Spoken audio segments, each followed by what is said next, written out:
Кыргызстандын Салтанат телеканалындагы берүүлөрдүн биринде теле алып баруучу Назира Айтбекова алып барган берүүгө ырчы Кайрат Кыргыз келип маек берген. Кайрат Кыргыз өзүнүн жубайы жөнүндө айтып берген. Менин аялым тартынчаак эмес, ички кийими барбы, жокпу, ал негизи акылдуу болсо эле болду, деп билдирген. Мындан сырткары ал Назира Айтбековага турмушка чыгууну сунуштаган. Булак факт KG. А сиздин жубайыңыз ошондойбу? Прям аябай сексуалдуу мындай.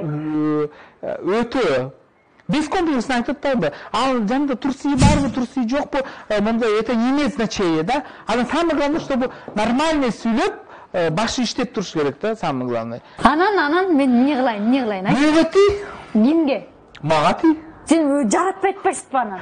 Ким айтты жаратпайт деп? Эми оңолосуң да, оңолгондон кийин болду, барды, жайда болуп калат. Анан? Ошол, анан кыздуу болуп каласың. Мындай чачтар мындай, сразу мындай, анан каштар мындай төрөлөт да кыздын. Как раз мына диванда бар экен, бардыгы бар экен, готовый. Совместный проект.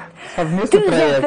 Түз эфирде. Азыр сиздин көзүңүздө жасалат. Баштадык. Кайрат Кыргыз жана Назира Айтбековадан кайталаңыз долбоор. Немебиз кызыңыздын аты эмне деп аталат?